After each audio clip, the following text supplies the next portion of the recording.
Hi guys, it's Lauren. Today I'm going to read chapter 14 of Charlotte's Web.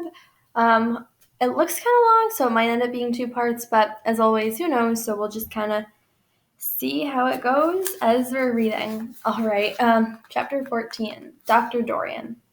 The next day was Saturday. Fern stood at the kitchen sink drying the breakfast dishes as her mother washed them. Mrs. Arable worked silently. She hoped Fern would go out and play with other children, instead of heading for the Zuckerman's barn to sit and watch animals. Charlotte is the best storyteller I ever heard, said Fern, poking her dish towel into a cereal bowl. Fern, said her mother sternly, you must not invent things. You know spiders don't tell stories. Spiders can't talk. Charlotte can, replied Fern. She doesn't talk very loud, but she talks. What kind of story did she tell? Asked Mrs. Arable. Well, began Fern, she told us about a cousin of hers who caught a fish in a web.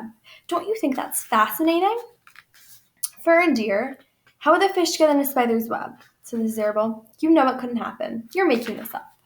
Oh, it happened all right, replied Fern. Charlotte never fibs. This cousin of hers built a web across the stream. One day she was hanging around on the web and a tiny fish leaped into the air and got tangled in the web. The fish was caught by one fin mother. Its tail was wildly thrashing and shining in the sun. Can't you just see the web sagging dangerously under the weight of the fish? Charlotte's cousin kept slipping in, dodging out, and she was beaten mercilessly over the head by the wildly thrashing fish. Dancing in, dancing out, throwing. Fern, snapped her mother. Stop it! Stop inventing these wild tales. I'm not inventing, said Fern. I'm just telling you the facts.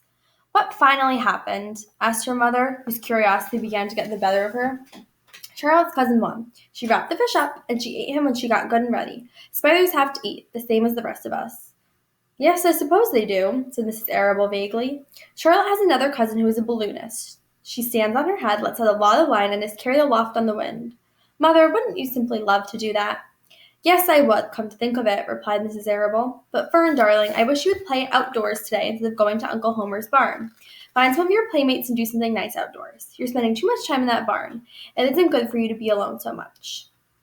Alone, said Fern. Alone? My best friends are in the barn cellar. It is a very sociable place. Not at all lonely. Fern disappeared after a while, walking down the road towards Zuckerman's. Her mother dusted the sitting room. As she worked, she kept thinking about Fern. It didn't seem natural for a little girl to be so interested in the animals. Finally, Mrs. Arable made up her mind she would pay a call on old Dr. Dorian and ask his advice. She got in the car and drove to his office in the village. Dr. Dorian had a thick beard. He was glad to see Mrs. Arable and gave her a comfortable chair. It's about Fern, she explained. Fern spends entirely too much time in the Zuckerman's barn. It doesn't seem normal. She sits on a milk stool in the corner. She sits on a milk stool in the corner of the barn cellar near the pig pen and watches animals hour after hour. She just sits and listens.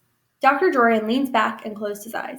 How enchanting, he said. It must be real nice and quiet down there. Homer has some sheep, hasn't he?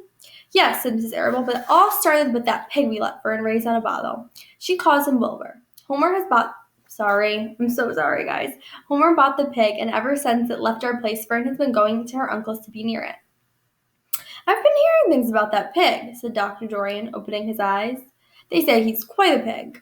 Have you heard about the words that appeared in the spider's web?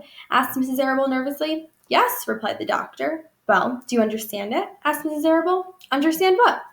Do you understand how there could be any writing in a spider's web? Oh no, said Dr. Dorian. I don't understand it. But for that matter, I don't understand how spiders learn to... I'm sorry, guys. Oh my gosh. But for that matter, I don't understand how a spider learned to spin a web in the first place. When the words appeared, everybody said that they were a miracle, but nobody pointed out that the web itself is a miracle. What's miraculous about a spider's web? Said Mrs. Arable. I don't see why you say a web is a miracle. It's just a web. Ever try to spin one? Asked Dr. Dorian. Mrs. Arable shifted uneasily in her chair. No, she replied, but I can crochet a doily and I can knit a sock. Sure, said the doctor, but somebody taught you, didn't they? Okay, so I'm sorry because I totally butchered the reading of that book. And here's a picture. I'm always so bad at this, sorry. Let's see if I can move it in. Nope, this one needs to go back. Sorry. Okay, so here is a picture of Fern's mom at the doctor, and since I think that's a pretty good place to leave off, so we were just talking about spinning a web with the doctor, so I'll finish reading it. I think this chapter is pretty close to being done in a different video. Yeah, all right.